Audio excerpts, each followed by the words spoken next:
Good evening, everyone, and welcome to the regular evening meeting of August the 24th. This meeting is being recorded live and is streaming on the District of Summerland YouTube channel at youtube.com, District of Summerland. All representations to council, written or verbal, will form part of the public record and be available to the public for viewing electronically or as a written record.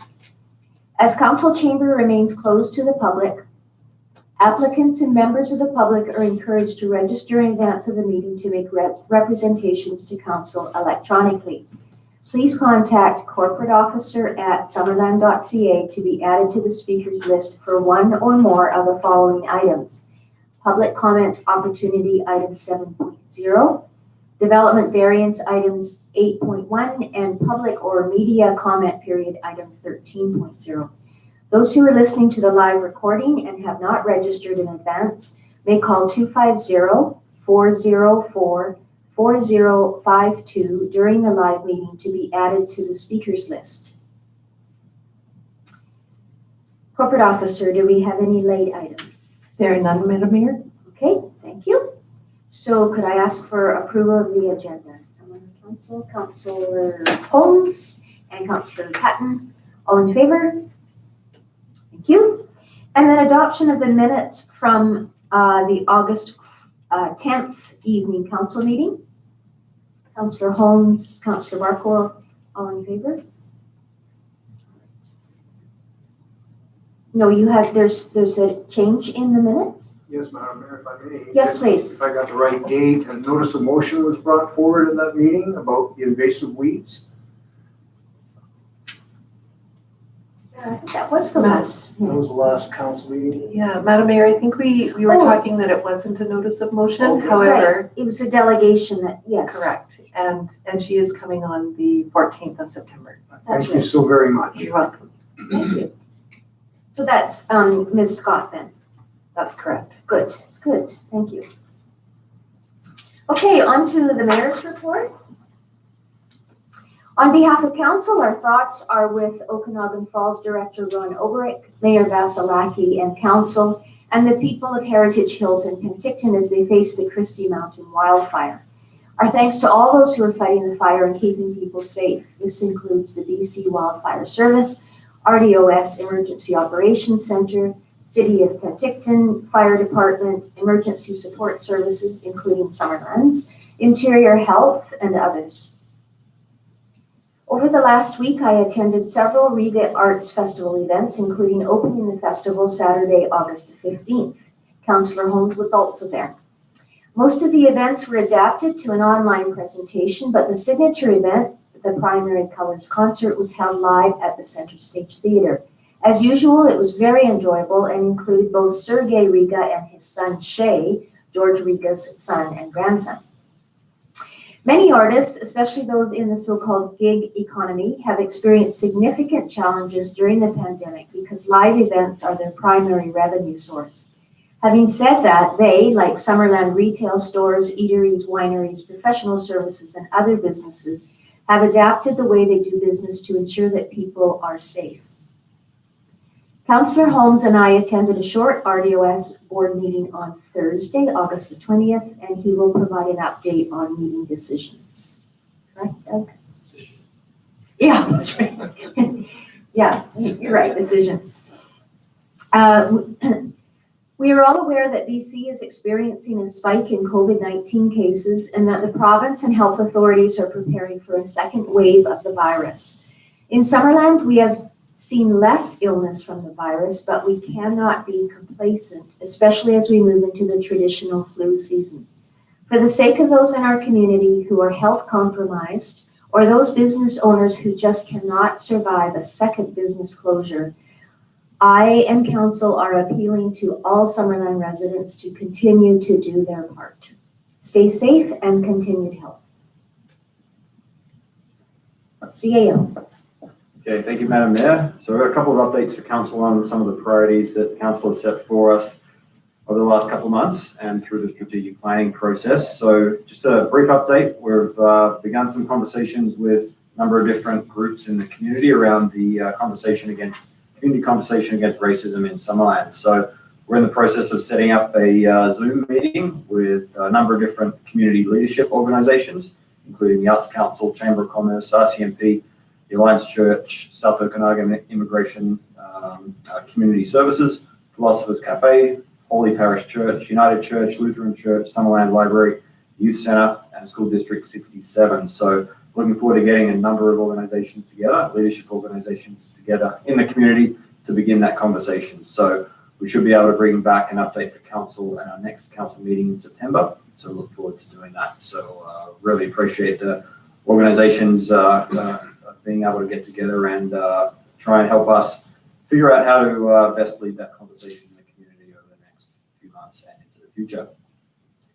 The neighborhood downtown plan task force, council endorsed in March of 2020. Unfortunately, due to COVID, we weren't able to commence the process for identifying task force members. However, now we're in the position to begin notification for that task force. So the task force advertisements will be commencing tomorrow. We'll be looking for membership in the community from our downtown business owners, the residents of Summerland, the Chamber of Commerce, youth representatives, School District 67, supportive housing, social service providers, arts and culture, heritage representatives, parks and recreation representatives, seniors representatives, the development and real estate community, and I'm sure many other groups will come forward to assist us with that process. So really looking forward to moving forward with this initiative. I know council have been very keen to move forward with the downtown planning process over the last few years, and excited to get a keen group of local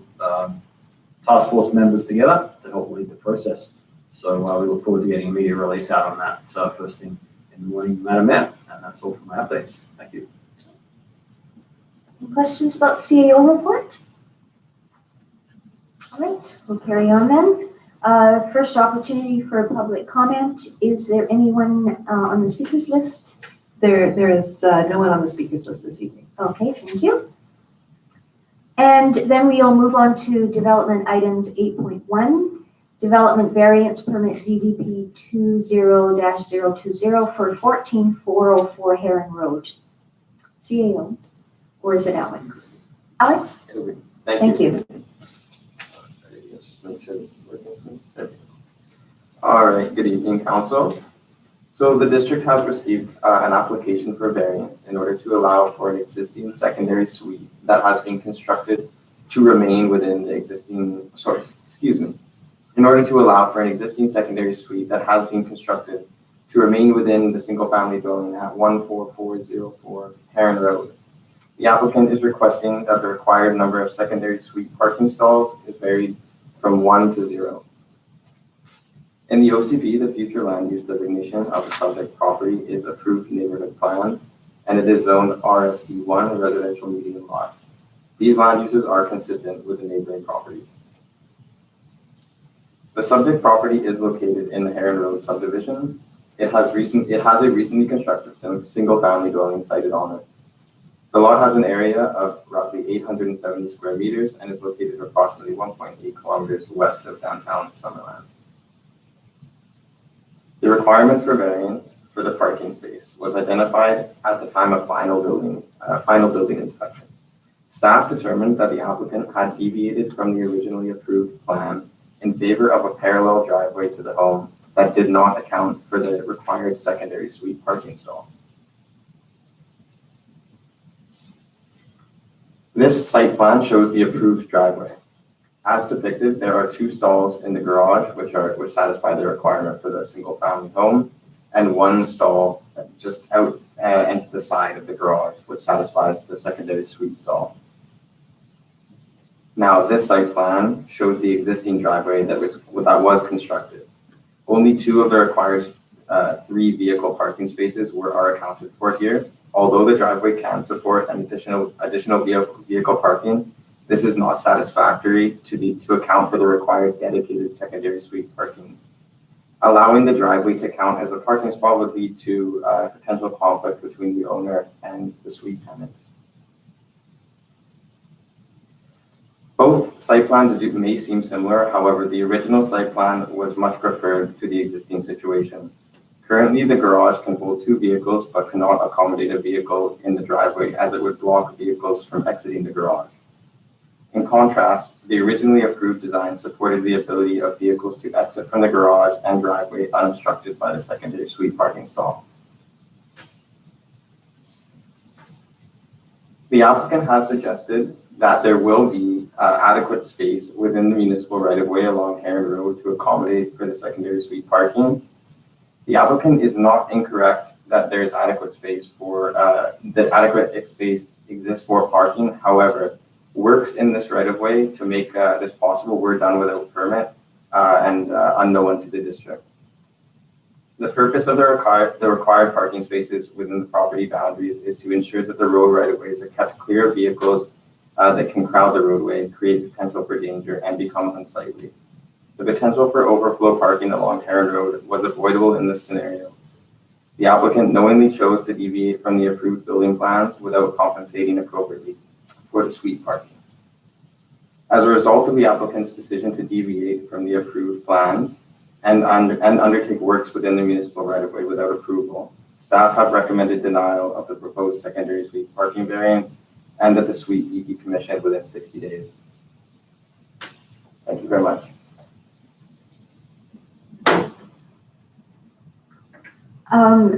Do we have the applicant on the line? Are you expecting that he'll be joining us in person, like by telephone? No. Okay. We did receive a piece of correspondence, I remember. That's from the applicant? Okay. Okay. Questions of staff. Councillor Pat. Thank you, Madam Mayor. Was the secondary suite applied for at the same time as the new dwelling unit? Yes, so it was all constructed at the same time. Thank you. Councillor Holmes? Thank you. When I look at the original driveway design and the existing driveway design, I don't really don't understand the difference. I don't understand why one would be okay and the other couldn't. Aren't they both in front of the garage door? I understand what you're saying. So yes, they do, like I said, they do look similar. Now, this is a photo, so this is the driveway in question closer to us, and then the second one in the back is the driveway of the house just adjacent. However, you can see the problem that's going to happen here with there's not quite enough space because they stepped it back. The original driveway plan went all the way forward. Now, the driveway up at the top is just like if someone's backing out of that of the garage, they're not going to have room to adequately move around a vehicle parked in that space. Whereas the original driveway was straight down to the road, so they would be able to back out around a car that was somewhere in front of them.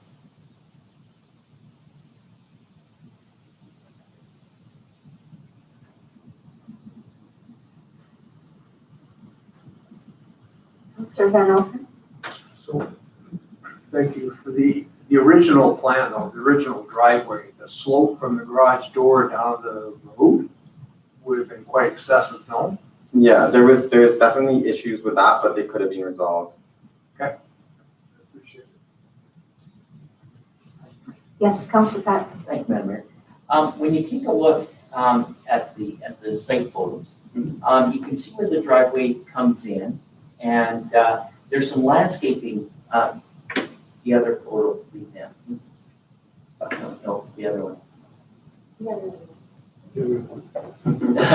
I guess you first don't have it. The first one, maybe?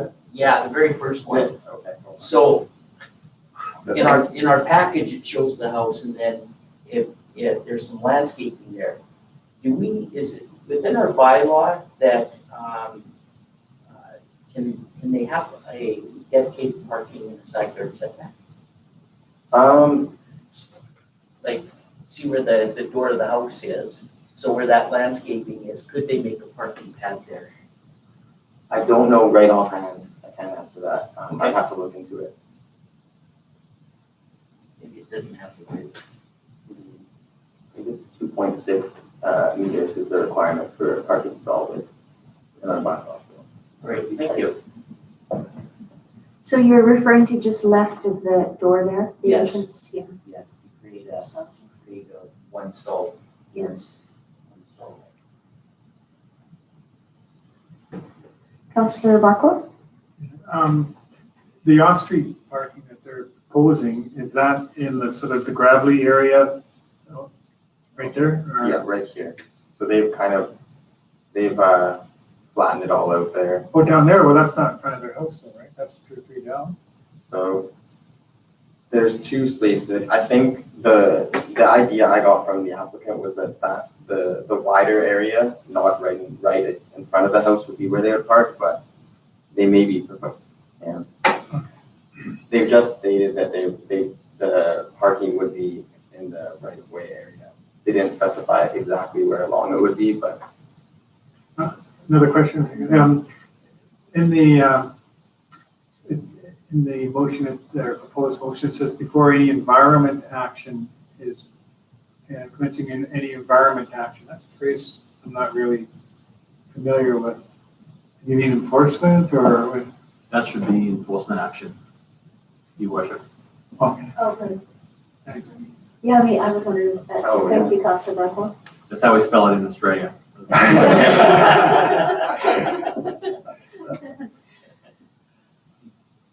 Enforcement action. Could you go back to that slide that we saw a minute ago? this one. No, back one more. So where the gravelly bit is, that is right of way as well? Yes. And so he can't park in there? Or his tenant? No, yeah, technically no. They need the requirement is for a stall within the property. So it has to be on the property. Oh, I see. And it's not on the property. Okay, thank you. Other questions?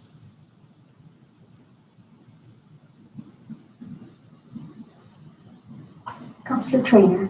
What kind of options would he have to accommodate a suite? Because we do need suites in Summerland. We need places for people to live. So does he have an option that could work in this case? Besides something that's legal? I don't know. We've with myself and the building department we've looked at a lot of options, especially once we realized what had happened in this situation, because all throughout when they were building it, at least this was what was informed to me prior to me being here, but basically it was winter and it was covered in snow, so they weren't able to see as clearly what had gone on. But once we did figure it out, we did try to sort out options with the applicant, but this is inevitably what it had come to. I think, yeah, there was I think he was looking at for spaces on the property to potentially site a stall, but we just weren't able to, so that's why he did go with the variance.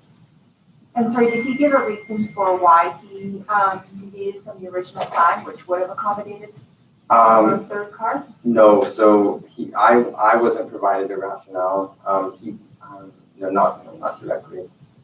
I think in speaking with the building department, I believe it was a lot to do with the issues with grade change, and it just being easier of a driveway to build it this way. But a driveway could have been accommodated. For sure, absolutely. Councillor Holmes. Yeah, on that note,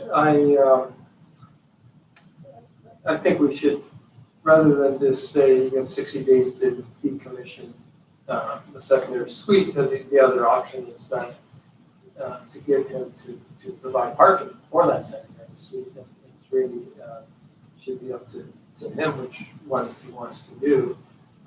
So my question is, how feasible is it to realign the driveway to the original design, and how long would it be fair to give them to do that?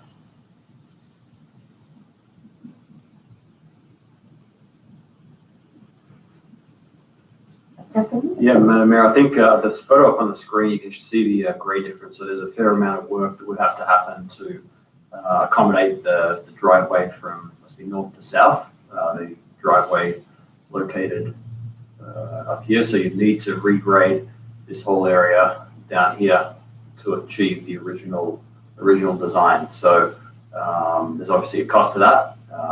So that could certainly be a discussion. If that's a direction from council, we could certainly have that discussion back with the property owner. I think there's a pretty good chance that they've looked at that option and they've brought forward the variance to try and waive the requirement for the secondary suite parking space. Again, the space out here, while it technically is not on the property, they can certainly park there. It's just not on the property that is intended to accommodate the secondary suite that the bylaw requires. So that's an issue right now with this application. Another question for you, Alex, and it's similar to what the question that Councillor Holmes asked.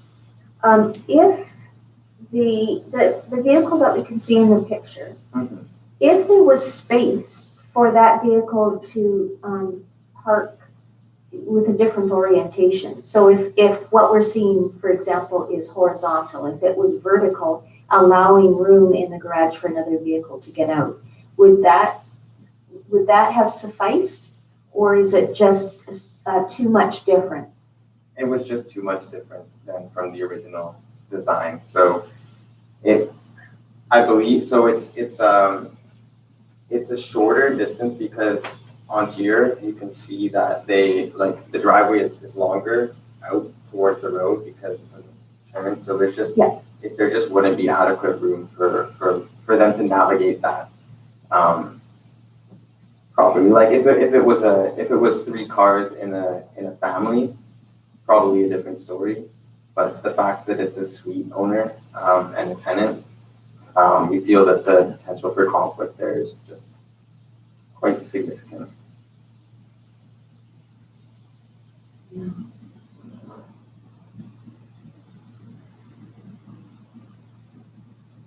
Okay. Yeah, so just to follow on from that, it's a challenge because we certainly want the suites. That's the intention of this area. One of the consideration stuff looked at is there ample parking in the street? Is a variance appropriate to offset the potential impact of having a suite? And as it stands right now, as you can see in the neighborhood from some of the air photos, it's a fairly new neighborhood. There is on-street parking. They don't have to park in the boulevard. There's on-street parking. The issue is once you start to add more and more suites to these neighborhoods, then you start to see those parking issues on the street. So there may not be now. Should council wish to support this application, for example, but in the future, if there's additional properties that trigger a variance or create suites, don't have parking on site, that's when you see those issues exist. So we're obviously somewhat early in the development of this area. There are future development opportunities further to the west that may add additional traffic to this area. So there's a few options for council, again, based on the inability for them to provide parking space on site under the original configuration that was approved. They're the concerns that staff will put forward. Councillor Van Elfen? Thank you, Madam Mayor. If you go back to that picture, the other one with the drawing, what's that measurement from the house to the property line? Was that 6 meters. 6 meters? And what did we say we needed for parking? So the parking stall standard is 2.6 meters wide, and I want to say it's 5 point something deep or in length. So yeah, you could we don't consider a stall to be in like directly in front of the driveway, especially in this orientation though. So in the original driveway plan, you can see that it's offset just a little bit from where the garage where the residents of the home would be exiting the garage. So that it's a little bit easier to navigate. However, in the existing design, you have less room, and you have just less maneuverability because it's shorter. It's a shorter distance. What about in here? In there, I mean, if you it would have to be, but you gotta think if there's a car parked there and the residents are in the garage. Where that pink stone is to the left of the door. Yeah, I mean, it'd be tight. It would be tight. Possible, but tight, and definitely not what we'd like to see. But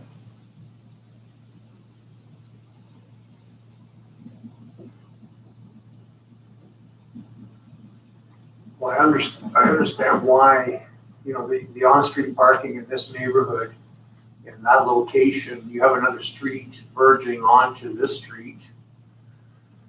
And then you have a car parked there, somebody coming up the hill, you're in the center of the road to get past it. And then you have cars possibly turning off that other street.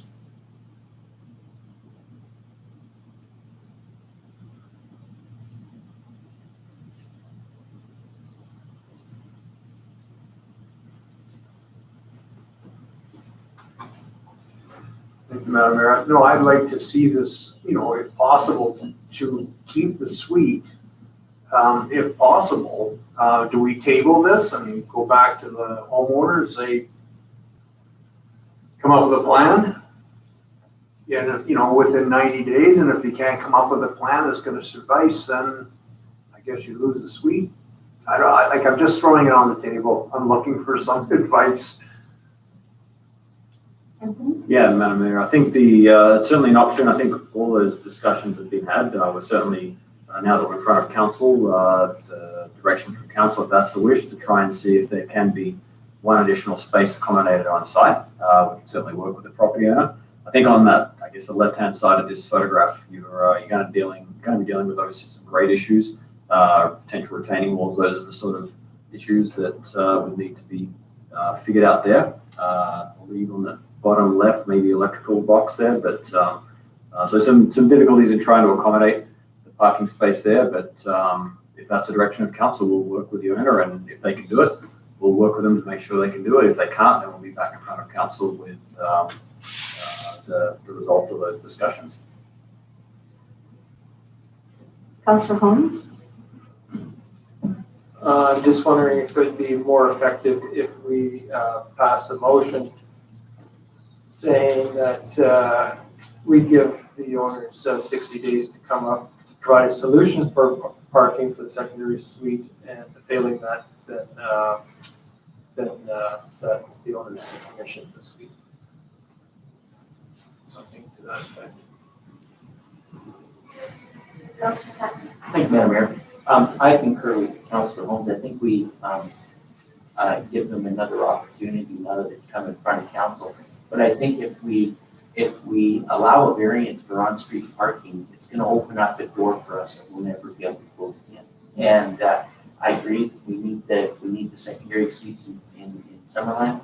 But on the other hand, too, being a strata, we know that the roads are not quite the same as constructed for the width as a standard roadway, so they are narrower.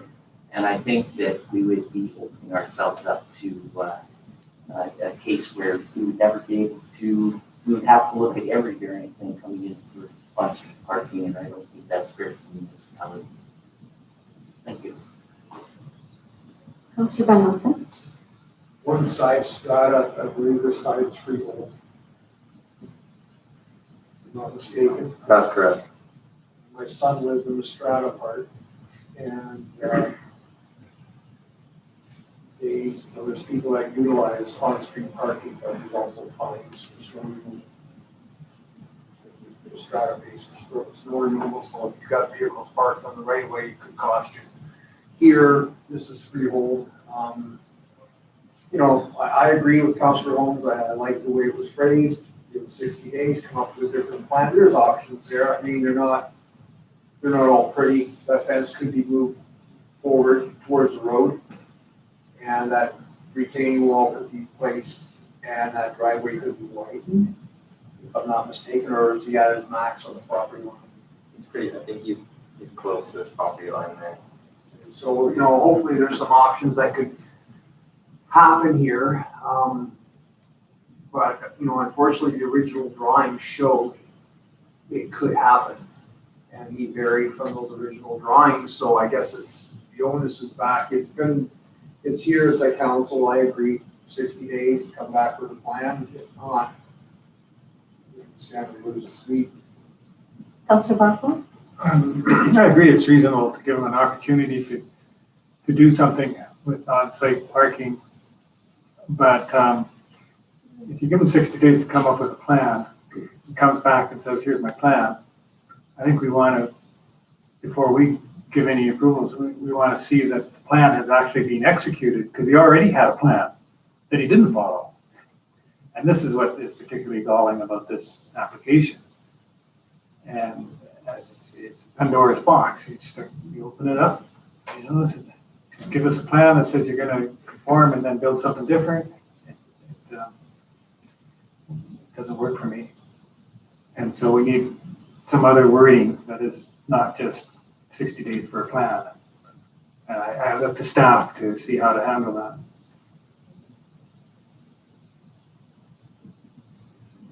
Mayor, I do have some wording that we were just looking at and seeing that would meet council's direction. For the second recommendation, that the owners of 14404 Herring Road be given 60 days to provide a parking option for the secondary suite before the district commences any enforcement action to decommission the secondary suite. I'm seeing nods. Councillor Holmes? Yeah? Does that work for staff?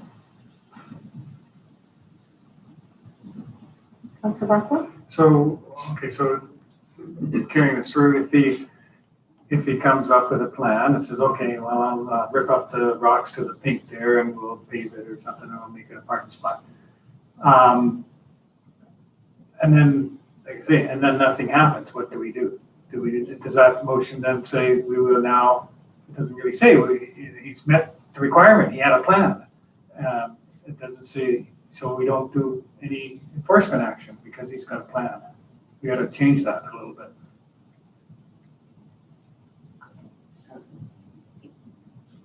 Do you want to speak, Anthony? Or I know that Councillor Holmes has a thought.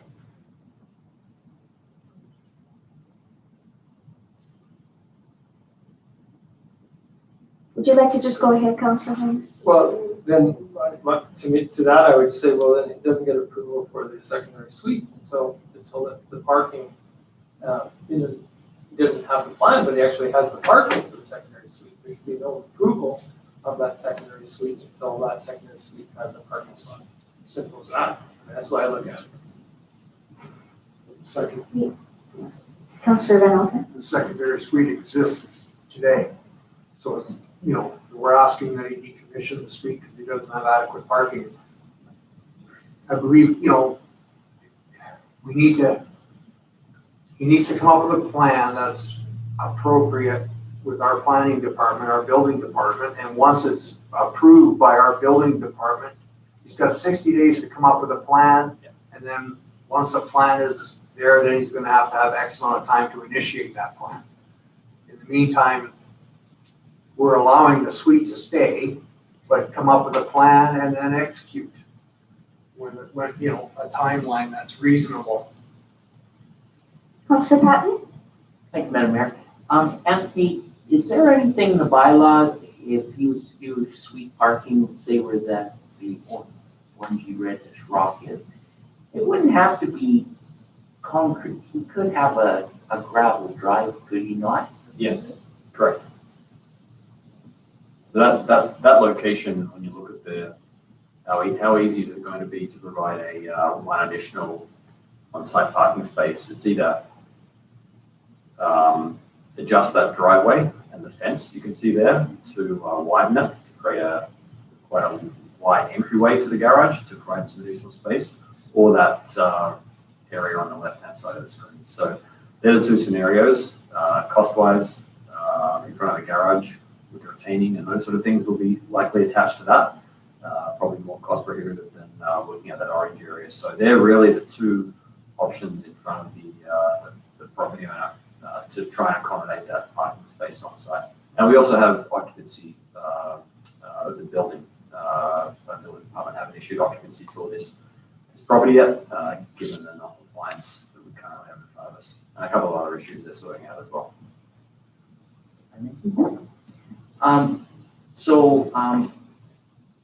Would he require a variance then for that parking stall in that side yard? I noticed on the site plan it was 2.5 meters from the edge of the house to the property line, which is less than our 2.6 meters that would be required car width, depending. But I noticed also too that the stairs are a bit of an angle, so there might be some wiggle room there to get the 2.6 meters. But because you're using the side yard, would a variance then be required? Yeah, we'll have to work with them to see where, is there enough room there in that side yard to not trigger another variance, because that's the last thing we want to do. Yes. But maybe it's in order to accommodate the parking space and the suite, maybe it's a more appropriate variance to consider than not providing a parking space on site. So they're the sort of things we have to discuss with the owner through that process. But I think Karen's got some updated wording that may be able to deal with this. I think I might have changed it since we chatted. And that the owners of Herring Road be given 60 days to construct an improved on-site secondary suite parking option before the district commences any enforcement action to decommission the secondary suite.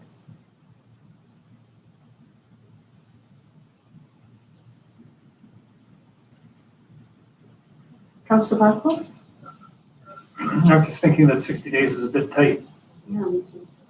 Perhaps we give 120 or 190 or some number bigger than 60.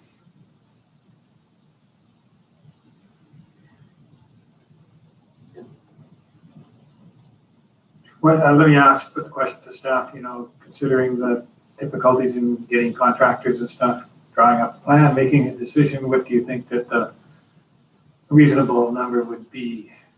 I think 90 days should be doable, Okay. but I think being 120 days, there's been, from what I understand, there's been a couple of sales lost because of the incomplete issues, I guess, with this property. So if the owners got the ability to, or there will be a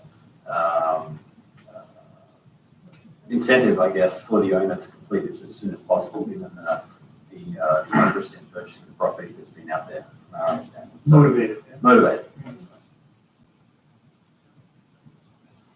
Councillor Van Alphen? Thank you, Madam Mayor. On this site, how many parking stalls are required? 3. 3. Thank you.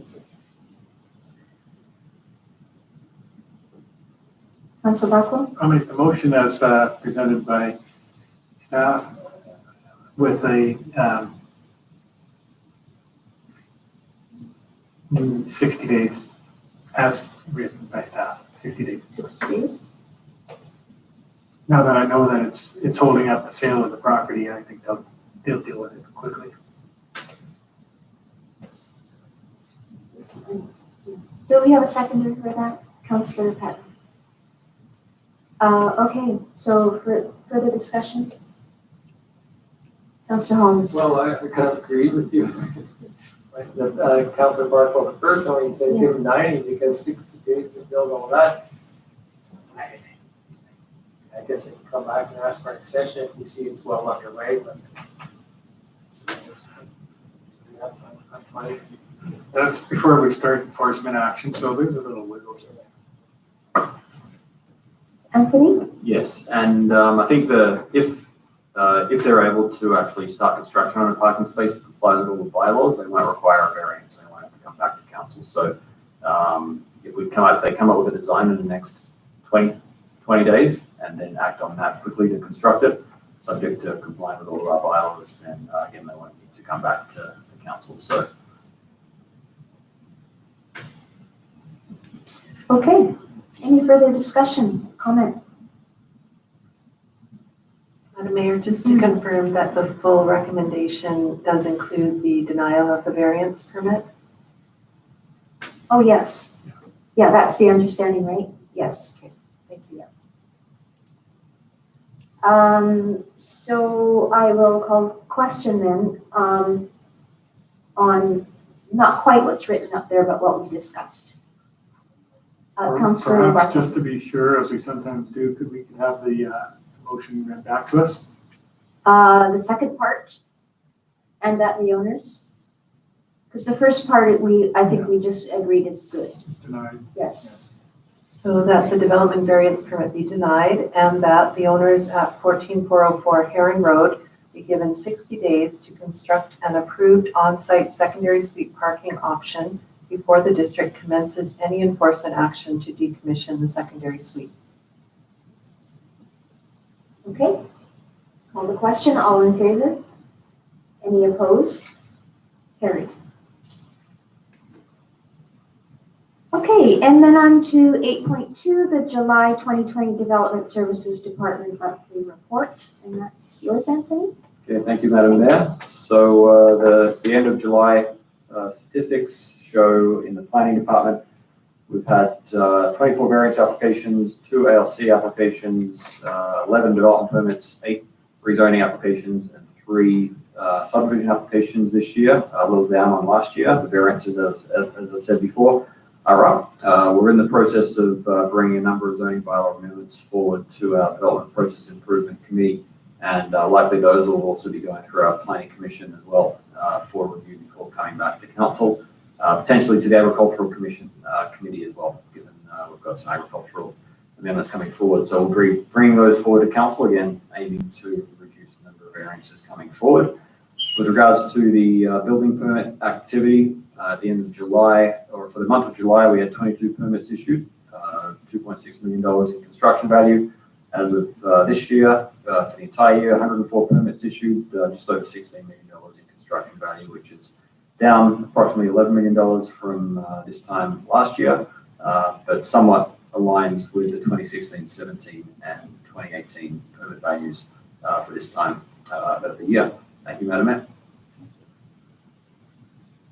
Okay. Any questions on that report? Could I have someone bring that forward to receive for information? Councillor Patton? Councillor Van Alphen, all in favor? Thank you, that carries. Down to 9.1, agenda preparation process. And that's for you, right, Karen? That's correct. Thank you, Madam Mayor, and good evening, Council. As an introduction to this report, I thought I would start by highlighting the policy framework within which Council provides direction for the staff to continue and to operate the District of Summerland, develop programs, and provide services to the residents of the district.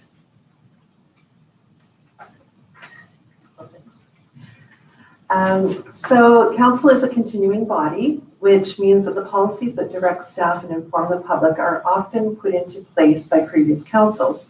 Local governments provide services that residents rely on. So this level of government, which is very close to each resident, provides continuity in the services and programs that residents rely on.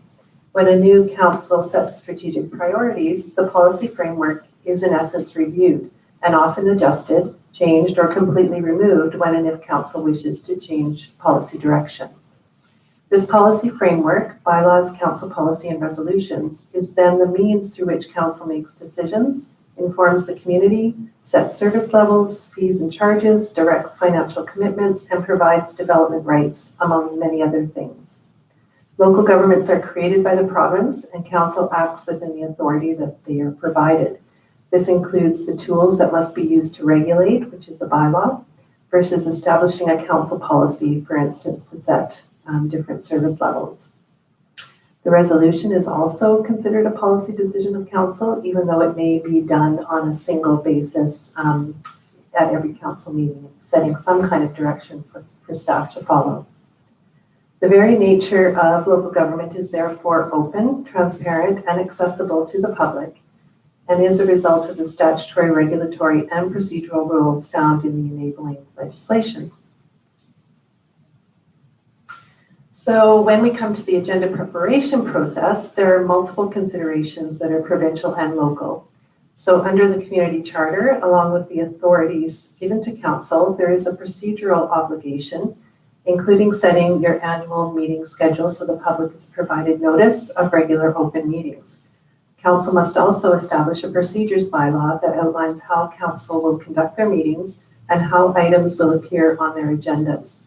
It is therefore with both local and provincial legislation to follow that staff are able to prepare each meeting agenda. The process therefore starts with council direction and ends with an agenda that represents the business of the district. Decisions and/or direction for council consideration are articulated in each report to council.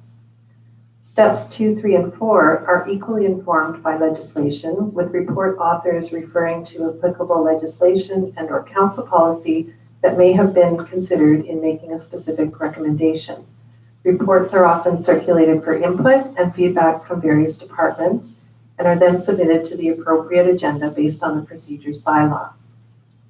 Corporate Services gathers the reports, so we're at number 3 right now, reviews recommendation, ensures the reports are placed on the appropriate agenda, and multiple other variations and considerations when reviewing reports that are context specific, including ensuring there's clear direction, we have the right authority, the right policy tool, and whether or not a report should be forwarded to a closed session. So the principles of openness, transparency, and accountability also apply and limit the ability to close a meeting to the public. There are appropriate procedures to be followed prior to the closure of a meeting, including a resolution that provides the public with information on what will be considered during the meeting. As the presumption of open meetings is first and foremost, in order to determine if an item is closed requires careful consideration, including the report writer demonstrating why it needs to be considered in a closed meeting. Often reports are not deemed to be a closed session item, and these discussions occur regularly. Part of the process includes a heads up to the corporate services group if there's a need for a closed meeting at a future or closed session at a future meeting of council. At this time, the discussion includes things like, does it meet the legislation? And second, is it necessary to be closed? Even though the legislation says we may close meetings, it doesn't necessarily mean that we must. There's only a few considerations where we must close a meeting to the public. So the recommendation might be looked at. Is it an open or closed decision that's being asked? Is it information? Is it something that is already out in the public realm? Are parts of the report considered open and parts that might be closed? So that's all the consideration that goes into determining whether something is closed. One of the considerations is also if a closed meeting is called a closed session, one of the reasons you can have a closed meeting is for council to decide whether or not they want or they believe that something should be closed.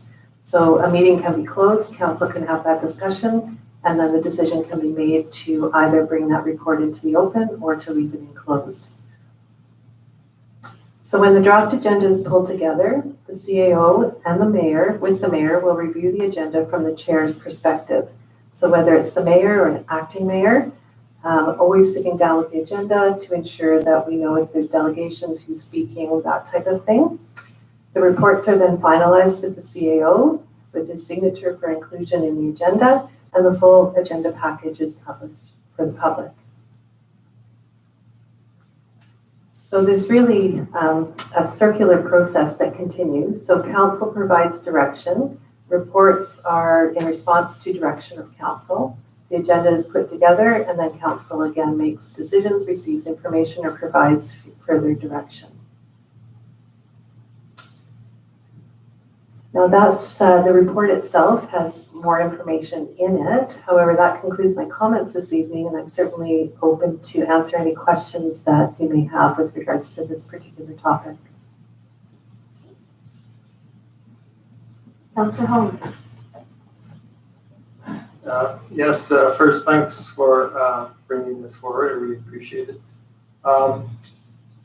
In step 3, when it's deciding whether something should be closed, so the report author must demonstrate that it's a closed meeting item. Demonstrate to who? To the CAO, to the corporate officer. Who must they demonstrate that to? And also, can either the corporate officer, CAO, or the mayor decide that if the report author hasn't requested that it be closed, could somebody else request that it be closed? Does that make sense? Yeah, makes complete sense. So it is the corporate officer that does the initial decision, and the discussion is always had between the report author and by all means, there's always discussions about ensuring that a report can be open. But as we know, there are certain things, legal, labor, land that often are closed. And for labor, for instance, it's personal information about an identifiable individual, so that makes sense. So there are some that are a little more clear than others, but certainly the conversation would be with the CAO. The council, and including the mayor, is not usually involved in that process, so it is something that's done at the staff level. Noting that council can at any time question that particular decision on an agenda, either before or when the meeting goes into closed and have that discussion.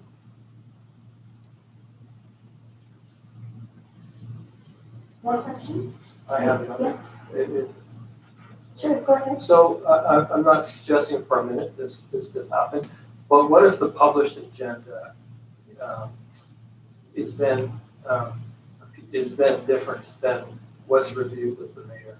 Who is ultimately responsible for that? Ultimately responsible for the agenda? Yeah, if okay, so you sit down, you review the agenda with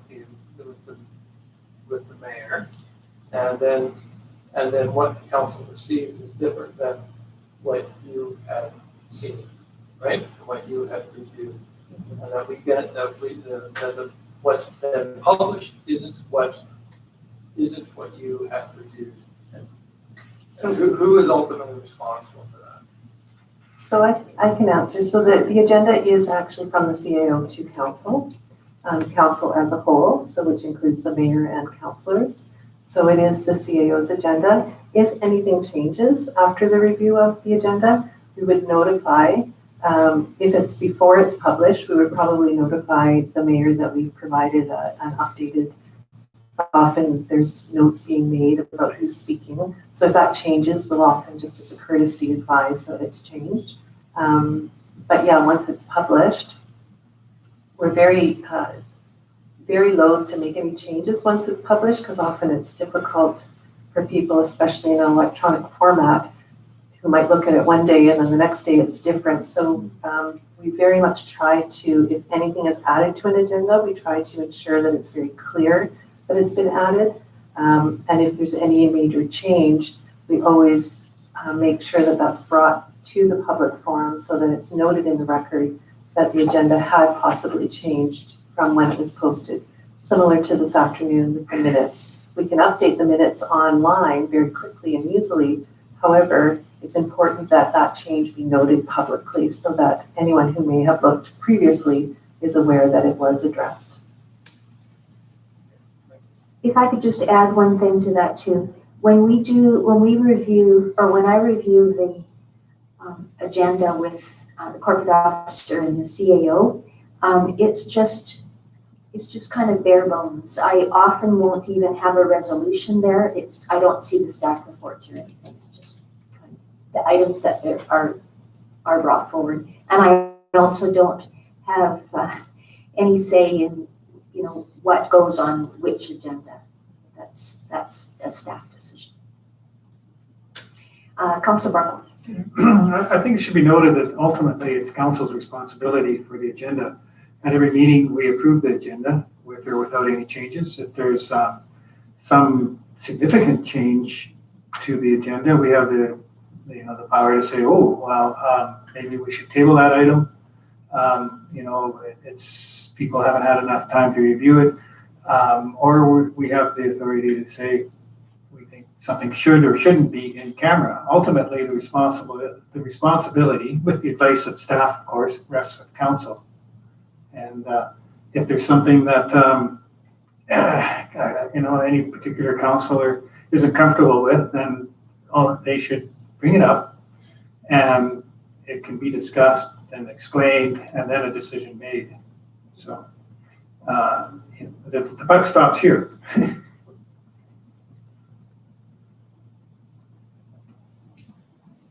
Any other questions? Okay, Councillor Holmes? Well, just to yourself, Madam Mayor, and also, I guess, to the corporate officer and CIO, is that, are you fine with the process, the way it is now? And if there's anything you see that could be improved to ensure transparency, or is everything good? I guess that's basically all I want to know. I think that's what people want to know. Do you want me to speak first on that? It's kind of a you don't know what you don't know kind of question, but that has been the experience that I've had, with 3 different CAOs, since in the last 2 years. It hasn't varied from that. I think that it works well for the staff to be doing what they need to do and then deciding what goes on each agenda, because they are the ones that have the work plans and they know where they are in each of those various things. And I know I certainly have overheard you need to get your staff reports in so that we can put together a bare bones agenda to take and for review. So I think it works well. Personally, I have no desire to read the staff reports at any time before all of council has had the opportunity to do that. So when they're released on Wednesday, that's the first time that I delve into any of the staff reports, and I don't really have any wish to do that. But someone else might look at it differently, and I'm certainly open to thoughts or suggestions you might have, Councillor Holmes. Works for me, I guess, is what I'm saying. No, it's the RDOS is the same. You don't have all the staff reports. It's just the bare bones. So it's the same process. Councillor Van Elfen, and then we'll get the response from the other 2. Thank you, Madam Mayor. So just for clarification, so you get your agenda, you have your staff report. We received a report, and there's a presentation, there's a bunch of additional information that's not in the staff report. Is that captured? So like for public, like later on, like, okay, somebody in the public may read the staff report, and then all of a sudden there's further information that wasn't in the report. That is captured. Yeah, absolutely. And I think, Councillor, and through you, Mayor, that's the important thing about the record of the meeting, certainly, and making sure that certain things are captured, and especially anything that's changed. Very often our minutes are, as you know, not verbatim, but they certainly should capture anything that has changed something, or that, for instance, this evening, the recommendation, noting in the minutes that the recommendation was changed from environment to enforcement, things like that, just to be clear for the public that something was changed. So the minutes are good for that. Of course, we're in the electronic age, so we do have video as well, which aids in the whole keeping of minutes. However, being that traditionalist, you have that written record moving forward 30 years down the line. You don't know where the video is, and you always have that record of council decisions and meetings. Anthony? Okay, to finish off. So I think the process we have right now works well. We've certainly over the last little while beefed up our reports in terms of making sure we reference the right legislation around what goes in closed, so we make sure that's on the council agenda. So and it also provides an opportunity for staff working with the corporate officer through as an education component as well. There's the range of different reports that staff bring forward can be pretty significant. So it's impossible for everyone to know every piece of legislation. That's why we have the corporate office. So working closely together as a team, I think we need to continue being vigilant to make sure we're on top of all the issues that come forward in the best interests of council and the community when we put an agenda together. So I've got every confidence that we have a team that has the ability to bring forward these agendas to council. The development items, and I was guilty of this in my past, we're always guilty of late development items on the agenda because of the pressure that the development industry have to get an item on the agenda. So we've got protocols and requirements around public notification, but there's always pressure to do things quickly and get it in front of council. So that's where we as staff have a role to make sure that the information in those reports is as accurate as possible, regardless of the pressure that's on to bring things forward quickly. So we've certainly got a competent team to make sure we have all the right information in front of council. And again, we have council here to keep us on our toes and make sure we have the right information so you can make the best decisions in the best interests of the community.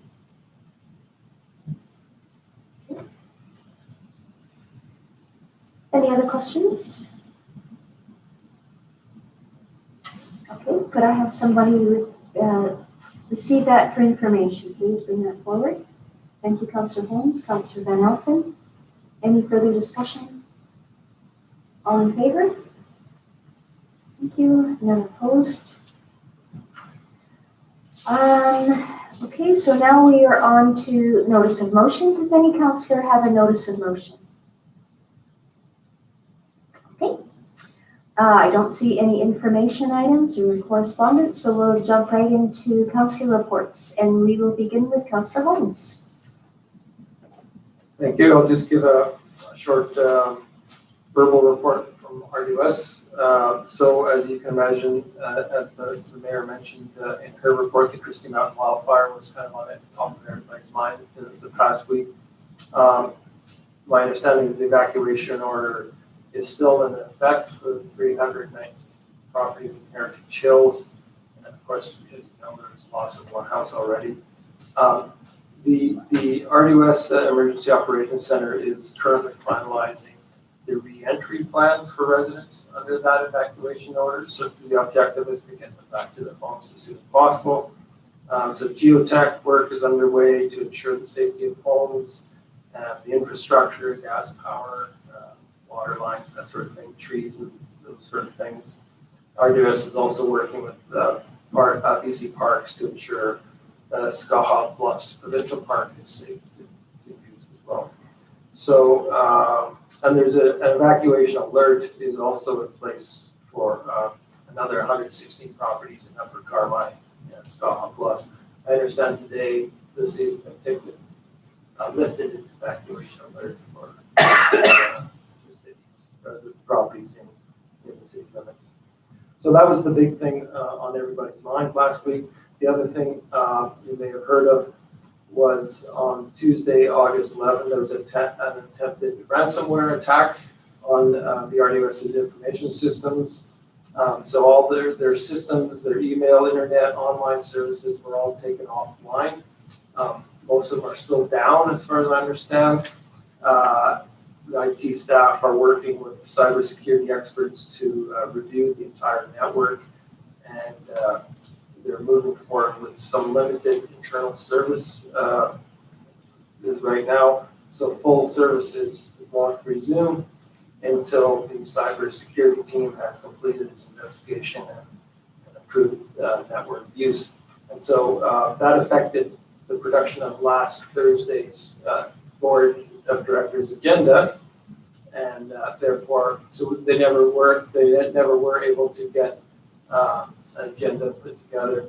And so there was only one pressing item that came forward for us to discuss, although we did discuss the fire and the ransomware attack as well. But there was one item, and that was the board approved entering into an agreement with a court-appointed receiver to on the sale of an 80-acre parcel of land adjacent to the Campbell Mountain landfill for the purpose of building a sub-regional organics treatment and processing facility. The purchase price was $1.6 million. Approximately 2/3 of the land is within the ALR.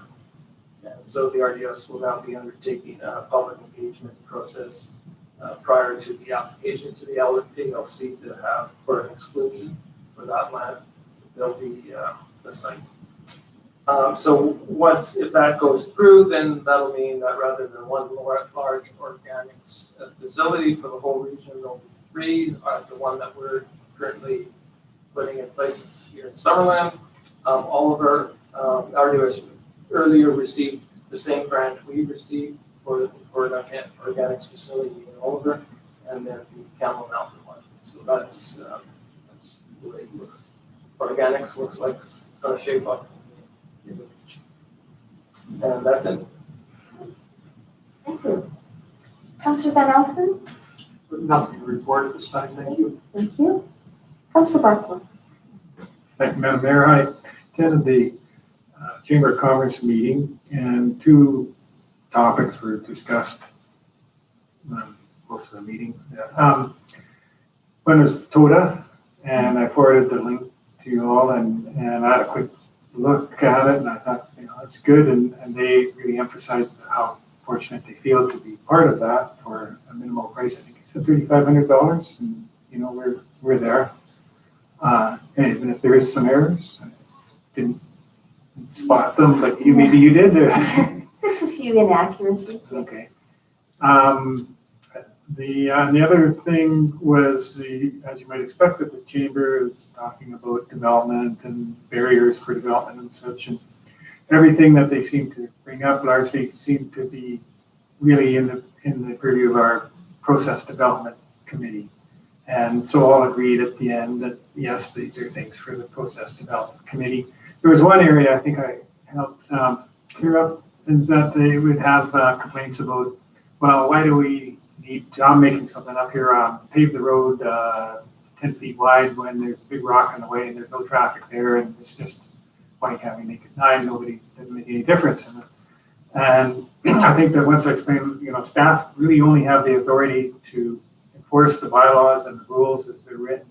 And it's a terrible can of worms that they don't want to see opened if staff kind of just waives these things. If there's any variances, any deviations, because for very good reasons, because there's a telephone pole in the way or something like that, then that has to be done at the council table so that it's a transparent and open discussion and everybody can see what and who and why. And we're the only ones that have the authority to make these kind of common sense deviations that they feel are necessary, but hold up whatever it is that they want to do in the business community sometimes.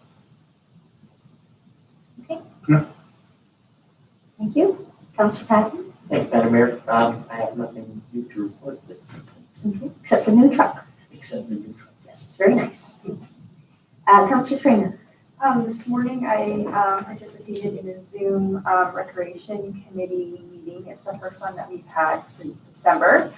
And Lee and Associates was there to present to the members of the committee kind of an introductory to where we are at with public consultation for the new rec and health center. So it was just an opportunity for the members to ask questions. Obviously, we're just at the very, very beginning of this. And yeah, it was a good discussion, and they had questions kind of about the scope of the project, and Lori, as well as Lee and Associates, made it very clear that we're really starting from the very beginning with no not expectations, but no parameters. Yes, that we're just going out to the public and we're asking them what do they want, as opposed to bringing a plan to them and saying, do you like this? What do you think? So they were really happy to hear that the slate is clean and everything's allowed to go on the table. And then the second thing we discussed, Leslie is back. She's doing the further work with the fenced off-leash dog park. So she came back to the committee to ask what they thought of her plan for public consultation. So the committee members gave their feedback on that, and she's going to start that, I believe, pretty soon in the next month, I think. She wants to get going on that before we start consultation on the rec center. So it's going to be very independent and very specific, and she's got a really good plan, and the members really like it. So it'll all be done online as opposed to having open houses, but hopefully we'll get it right this time. yeah, and it looks like she's got a good plan and they're happy with it, so that's coming up. Thank you. Okay. Councillor Holmes. May I just ask a question about committee meetings? If committee meetings on Zoom with this afternoon, we talked about a lot about ensuring public participation attendance at our council meetings. Committee meetings are supposed to be open to the public. And so I'm just wondering, how do we ensure that if they're held on Zoom? Stu, what's recorded, but that's a good point. I don't know about whether the public will participate today or not. So just, I don't know if they're allowed to participate on that committee, but it's certainly open to the public. So how do we If ensure you that? listen, that's for sure. Yeah. Good question. Thoughts? Just one thought, just so council knows that the agendas are being published as usual in advance and posted to the notice board. So during the meeting, I will confirm if there is an option on the Zoom platform through committee meetings to have members of the public. Again, I'm not 100% sure if they've thought of that yet, but we'll certainly ask the question. Thank you. Councillor Barco? I'd like to go for councillors as well. I mean, there's committee meetings that I'd be kind of interested in, but if I could watch the committee meeting and listen to it from the comfort of my office at home, and even, I'm not part of that committee, but I'd like to see how the discussion went. That would be really quite convenient. And so if additional people who are muted could participate, that's just one more step up the role of transparency. And the host can mute Yeah. as well, so that there aren't any accidental unmutes. Yeah. Sometimes that happens. Okay, good question. I am assuming that we have nobody on the line or in the speakers list. Okay. So I will ask for adjournment, please. Councillor Van Elfen, Councillor Patton, all in favor? Thank you.